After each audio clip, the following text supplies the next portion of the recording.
Fala galera, tudo bem? Nós estamos aqui para iniciar nossos trabalhos em relação à nova escola literária Realismo no Brasil. Na ocasião, nós já tínhamos estudado sobre o romantismo e é importante eu fazer um pequeno resumo sobre o que foi o romantismo, só as principais características mesmo, para a gente entender por que o realismo ele é antagônico ao romantismo, ou seja, por que o realismo ele refuta, ele contraria, ele contrapõe as ideias do romantismo. Lembramos lá no romantismo as três fases do romantismo, né? A primeira fase, que foi a fase indianista, a fase nacionalista, onde o povo brasileiro ele começou a exaltar as belezas da natureza, onde o povo brasileiro eles começaram a escrever sobre um herói local, né? Esse herói local foi escolhido como índio. Então, a primeira geração romantista, ela trabalhou a ideia da nacionalidade, a ideia indianista. A segunda geração trabalhou com a ideia ultrarromântica. Foi a geração que trouxe à tona aquele sentimentalismo exacerbado, aquele sentimentalismo exagerado, né? Onde quando ele ama muito, ele ama demais, ele sofre pelo aquele amor, quando ele quer ter a fuga, né? A fuga da realidade, ele foge para a infância, ele idealiza muita coisa, né? Então acaba caindo também no mal do século, né? Como é chamada a geração ultrarromântica, a segunda geração do romantismo. E a terceira geração, que foi, no meu ponto de vista, o início ali de uma tendência do realismo, quando foi a geração Condoreira, que começa ali uma literatura mais social, uma literatura que fala sobre o negro, uma literatura que defende a abolição da escravatura, e é sobre essa literatura social que o realismo ele vem trabalhar com a gente. No entanto, para a gente começar uma escola literária, nós temos que entender qual foi o contexto histórico que coexistiu com as produções literárias da época. Por quê? Porque tudo que acontece na sociedade, ela reflete na literatura de uma forma muito impactante. Então, os acontecimentos do século XIX influenciou muito na produção literária das obras do realismo, beleza? O contexto histórico, ele parte da segunda fase da Revolução Industrial. Então, a revolução da máquina, né, ela já vem ali na primeira fase da Revolução Industrial. E aqui na segunda fase, com muito mais força, com novas descobertas vindas aí da ciência, vindas de alguns pensamentos, né, da época que começa a trabalhar a ideia de capitalismo. Então ele vem com muito mais força nessa segunda fase, porque o progresso tecnológico ele está mudando o modo de agir, ele está mudando o modo de viver e o modo de trabalhar das pessoas. Quando a gente trabalha com Marx, a gente sabe que a sociedade, né, ela está voltada para o trabalho. Então, o processo tecnológico ele muda o modo de trabalhar das pessoas. E isso vai ser refletido lá dentro da nossa literatura realista. Quando a tecnologia ela surge na Revolução Industrial, ela traz uma mão de obra em larga escala. E essa mão de obra em larga escala, ela muito embora as máquinas façam um trabalho bem mais rápido e muito mais produtivo do que as pessoas, mas mesmo assim precisavam de muitas pessoas para poder comandar, né, para poder operar aquelas máquinas. E essa demanda de pessoas ela surge aí o início das metrópoles, né? Pessoas saindo de diversas partes e indo para as capitais, porque era lá onde se encontravam as máquinas, né? As oportunidades de emprego.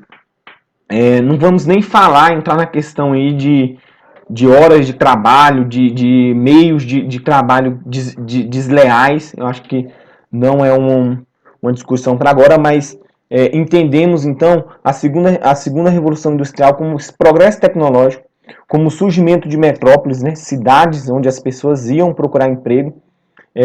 E esse crescimento ele não foi em momento algum pensado, ele não foi planejado. Então esse crescimento, esse surgimento de metrópoles, ele acaba tendo um crescimento desordenado, ou seja, acontece esse crescimento, esse surgimento aí de uma população marginalizada. Se surge essa população marginalizada, também surge a desigualdade social, onde existe de um lado os operários, de outro a burguesia. Então esse contexto de revolução industrial ele reflete de uma forma impactante dentro da nossa escrita realista, porque é sobre essas coisas, sobre esses acontecimentos, sobre a vida da burguesia que os nossos autores vêm criticar, né? Também temos aí o desenvolvimento do pensamento científico. Nós temos aí, paralelo ao realismo, a teoria evolucionista de Darwin, né? Onde ele fala que a evolução da espécie, a espécie ela não vem de uma teoria criacionista, ela fala que a espécie ela vem de uma teoria evolucionista, né? A teoria do evolucionismo ela abre essa brecha, ela abre essa nova perspectiva da criação do homem, né? Outro pensamento que influenciou muito as ideias do realismo foi o materialismo. A ideia da produção, a ideia do trabalho, o homem como produto do trabalho, né? Aí entramos com a teoria marxista. Também vocês podem estar perguntando ao professor de vocês de sociologia, ele vai estar explicando melhor essa questão. O determinismo que é muito importante dentro das obras do realismo. Quem tiver oportunidade, vocês vão ter a oportunidade de ler o Cortiço, vocês vão ver o quanto o meio ele influencia as pessoas, né? Então, quando a gente fala, por exemplo, de uma burguesia e a gente quer mostrar os vícios, a hipocrisia dessa burguesia, os autores eles começam a mostrar como o determinismo, né, como o meio ele vai moldando as pessoas, como você é produto do meio em que você vive. Isso é muito interessante. A obra Cortiço ela foi assim um expoente dessa teoria do determinismo. E o positivismo, né, que tinha a ideia da ciência como o conhecimento uno, né, a ciência como um conhecimento único. Então, nós vamos sair agora daquela ideia teológica de tudo é divindade, nós vamos sair agora daquela ideia de experiência e agora entra esse positivismo, né? Os autores eles querem mostrar para as pessoas que a ciência ela tem a resposta das coisas, porque ela não trabalha em cima do achismo, ela não trabalha em cima da metafísica, né? Então esses pensamentos eles vieram reforçar a escrita ali, a produção dos escritores do realismo. Aqui no Brasil, muito mais do que nunca, né, nós estamos trabalhando a discussão da abolição da escravatura em 1888, trouxe essa nova realidade, né, para o povo brasileiro também buscou essa população marginalizada. E o outro acontecimento aqui é a proclamação da República, né, em 1889. Os escritores também eles têm uma afeição pela República, e isso é importante porque vai respingar dentro das nossas produções realistas, beleza? O que foi o realismo, né? O que essa escola literária trouxe para a gente? Como é que as influências do contexto histórico refletiam dentro do realismo, né? Então, para nos situarmos como ocorreu o realismo, eu trouxe aqui algumas informações interessantíssimas para a gente. O realismo ele ocorre na Europa no século XIX, junto a todo aquele contexto histórico que já foi dito. E o realismo, ele contrapõe, ele é contrário às ideias do romantismo.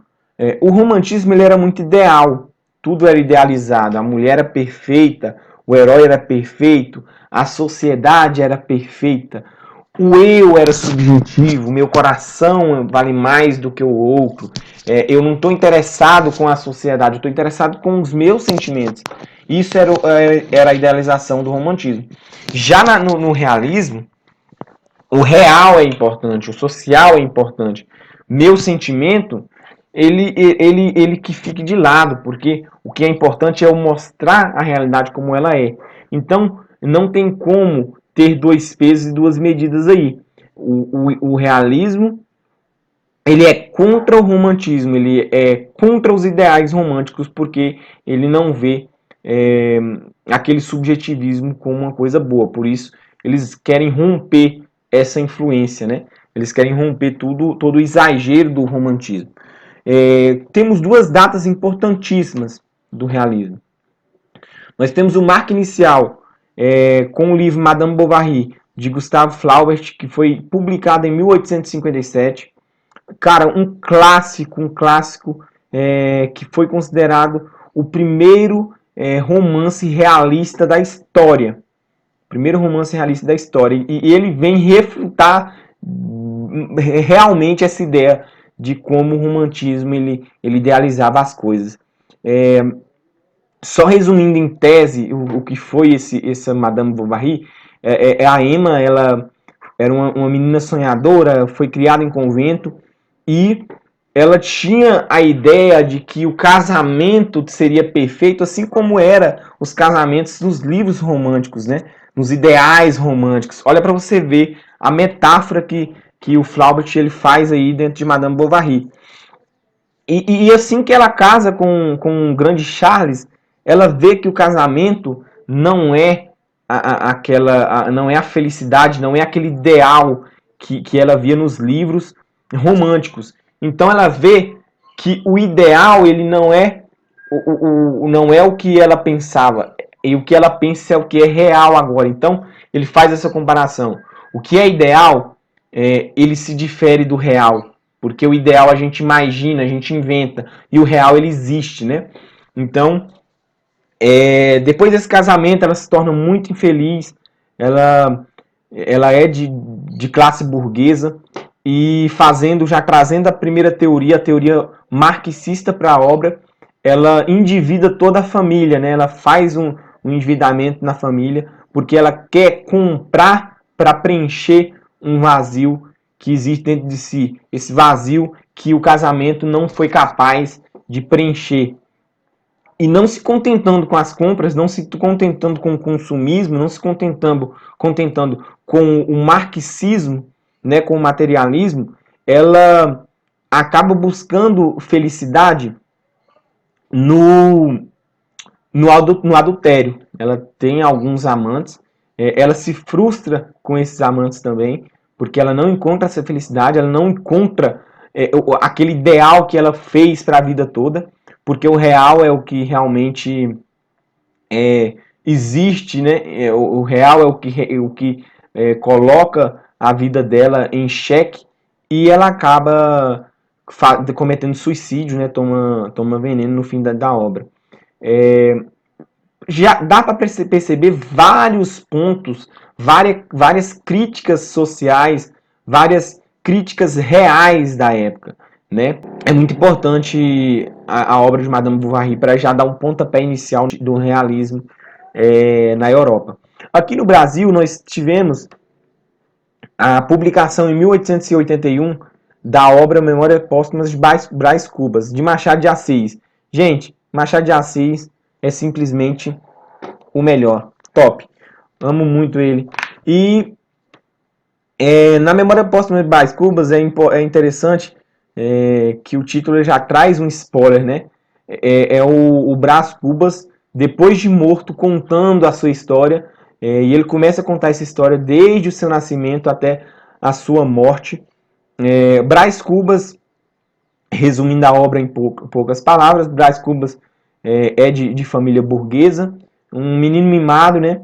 E que vai crescendo, vendo os vícios da burguesia, e ele vai denunciando de forma imparcial, ele não faz julgamento, né, sobre esses vícios, mas ele mostra a podridão da burguesia nos seus relatos. Ele, na adolescência, ele se envolve com uma prostituta, depois ele se apaixona por uma mulher, mas o pai é contra porque ela era pobre. Isso aí já vai mostrando como o casamento era uma forma de segurar status, né, de segurar nomes familiares. Isso é muito característico da burguesia. Ele presencia alguns adultérios de algumas mulheres casadas na obra. Ele se apaixona por uma mulher, mas os pais são contra por ela ser pobre. Ele tem um sonho de ser ministro, né? Na verdade, o pai dele tem um sonho dele ser ministro, justamente pelo esse status social. E para isso ele tenta se casar com uma mulher que o pai dela tem influência, né, na sociedade. No entanto, ele acaba perdendo essa bocada, né, vamos dizer assim. Ele acaba perdendo essa mulher, mas depois ele acaba sendo, ela se casa e ele acaba sendo amante dela, né, dessa mulher. Brás Cubas tem um fim solitário. Ele morre sem filhos, morre sem casar, mas por esse resumo a gente já vê o adultério como um modo de podridão da sociedade, o casamento como status social, é, a divisão de classes, né? O casamento arranjado,